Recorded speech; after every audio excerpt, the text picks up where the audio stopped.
Economics में new chapter start करेंगे। इससे पहले हमने चैप्टर 3 और 4 को समझ लिया है। आज हम पढ़ेंगे चैप्टर 5 आय और खर्च की संकल्पना। तो सबसे पहले किसी चैप्टर को समझने से पहले हम उसकी प्रस्तावना देखते हैं। तो आज हम उसकी प्रस्तावना को समझते हैं। आर्थिक विश्लेषण में किसी पीढ़ी के व्यवहार को समझने के लिए सबसे महत्वपूर्ण क्या होता है, उसकी आय और खर्च की संकल्पना। यदि हमें किसी व्यक्ति की व्यवहार यानी किसी पीढ़ी के व्यवहार को समझना है तो सबसे पहले हमें क्या समझना पड़ेगा, उस पीढ़ी में उसके आय और खर्च की संकल्पना को। ये सबसे महत्वपूर्ण का टॉपिक होता है। किसी पीढ़ी के व्यवहार को समझने के लिए उसकी आय और खर्च की संकल्पना को समझना चाहिए। यदि हम उस पीढ़ी की आय और खर्च की संकल्पना समझ जाते हैं, यानी कि उस पीढ़ी में कितना उत्पादन के लिए कितनी आय और कितना खर्च लगता है, तो वो अगर हम समझ जाएंगे तो हम उसके व्यवहार को समझ जाएंगे। सेकेंड है उत्पादन के प्रमाण में बदलाव आता है, यानी उत्पादन के प्रमाण में अगर बदलाव आएगा तो उसके खर्च में भी बदलाव आएगा। जैसे कि हम जानते हैं कि यदि उत्पादन के प्रमाण में बदलाव आएगा यानी उत्पादन बढ़ेगा या घटेगा तो उसके खर्च भी बढ़ेगा घटेगा, दोनों में समान प्रमाण होता है। यदि उत्पादन का प्रमाण बढ़ जाएगा तो खर्च भी बढ़ जाएगा और यदि प्रमाण घट जाएगा तो खर्च भी घट जाएगा।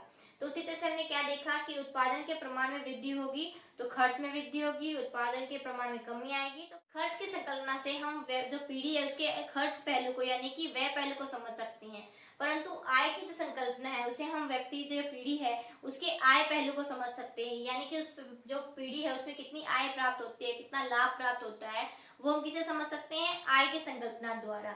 आय और व्यय की जो संकल्पना है उसका जो व्यवहार वो क्या उपयोगी होती है, वो पीढ़ी के व्यवहार को समझने में महत्वपूर्ण भूमिका अदा करती है, यानी वो स्तर निश्चित करती है, सामान्य उत्पादन का स्तर निश्चित करती है। उससे क्या पता चलता है कि आय और खर्च की संकल्पना से कि हमारा इतना खर्च होने वाला है तो हम इतना उत्पादन करेंगे, या फिर इतनी हमें आय प्राप्त होगी तो हम इतना विक्रय करेंगे। तो उसका स्तर को निश्चित करता है आय और खर्च की संकल्पना। मुद्दों में बताया गया है कि आय और खर्च की संकल्पना किसी पीढ़ी के लिए किस तरह उपयोगी है।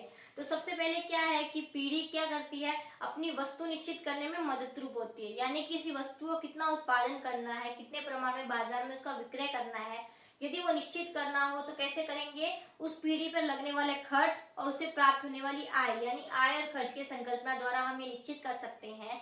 आय और खर्च की संकल्पना को समझकर ये हम निश्चित कर सकते हैं कि हमें किसी पीढ़ी का कितना उत्पादन करना है, यानी किसी वस्तु का कितना उत्पादन करना है, या कौन सी वस्तु का उत्पादन अधिक करने से ज्यादा लाभ प्राप्त होगा। दूसरा है पीढ़ी में अपना लाभ निश्चित करना, यानी पीढ़ी को जो जो व्यक्ति होता है या जो पीढ़ी होती है उसे लाभ प्राप्त करने का मार्गदर्शन कहाँ से मिलता है, ये भी कहाँ से मिलेगा, आय और खर्च की संकल्पना द्वारा। यदि वो आय और खर्च की संकल्पना को समझ जाता है तो वो समझ पाएगा कि कितने प्रमाण में मैं अपना लाभ प्राप्त कर सकूंगा, यानी कैसे मैं लाभ प्राप्त कर सकूंगा, कितना उत्पादन करूंगा, कितना विक्रय करूंगा तो मुझे ये लाभ प्राप्त होगा। थर्ड टॉपिक है महत्तम लाभ को समझने के लिए क्या जरूरी है, तो सीमांतर खर्च, यानी अगर महत्तम लाभ प्राप्त करना है तो सबसे पहले हमें सीमांतर खर्च समझना पड़ेगा कि किसी वस्तु के लिए मैं इतना खर्च करूंगा तो मुझे महत्तम लाभ प्राप्त होगा। सबसे पहले सीमांतर खर्च को समझना पड़ेगा कि किसी पीढ़ी को कितना हम खर्च करेंगे तो हमें लाभ प्राप्त होगा। तो ये जानने के लिए कैसे हम जानेंगे कि किसी वस्तु के कितना खर्च करेंगे तो हमें उसका उतना लाभ प्राप्त होगा।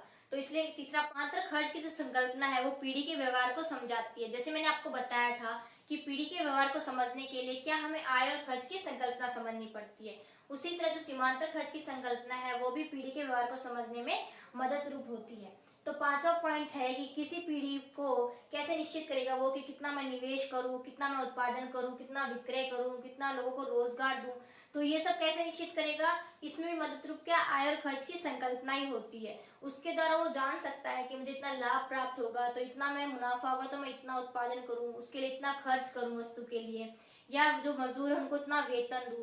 ये सब कैसे वो भूमिका मतलब जो है आय और खर्च की संकल्पना को समझकर वो एक भूमिका तैयार करता है जिससे वो सब इन सवालों के जवाब दे सके, यानी उनको प्राप्त हो जाते हैं सवालों के जवाब कि वो कितना उत्पादन करे, कितना विक्रय करे, कितना लोगों को रोजगार दे। इन सब के प्रश्नों के कहाँ से उसे उत्तर मिलते हैं, आय और खर्च की संकल्पना। छठा पॉइंट है वैकल्पिक खर्च, अर्थात वैकल्पिक खर्च की जो संकल्पना है वो क्या है, साधनों के वैकल्पिक उपयोग के लिए मदद रूप होती है। यानी वैकल्पिक खर्च वो हमें बताता है कि कैसे हमें साधनों का उपयोग वैकल्पिक रूप से करना होता है जो कि संचालक के लिए उपयोगी होता है। सातवां टॉपिक है मुद्रा की खर्च, क्या है वो संकल्पना की संचालन में मदद रूप होता है, यानी कि क्या है, संचालक है उसे जो संचालन करना है उसमें सबसे महत्वपूर्ण क्या होता है, मुद्रा की खर्च। उसे पता होता है कि मेरा इतना खर्च होगा तभी वो संचालन अच्छे से कर सकता है। उसे पता होता है कि अगर मेरी किसी वस्तु के लिए इतना मुझे खर्च करना है तो उस हिसाब से अपनी तैयारी रखेगा कि मैं इतना उत्पादन करूं तभी मुझे लाभ प्राप्त होगा, यदि मैं इतना खर्च कर रहा हूं तो मुझे उससे मुनाफा लेना है तो किस हिसाब से लेना है, यह पूरा चलन वो कैसे तैयार कर सकता है, मुद्रा के खर्च के द्वारा।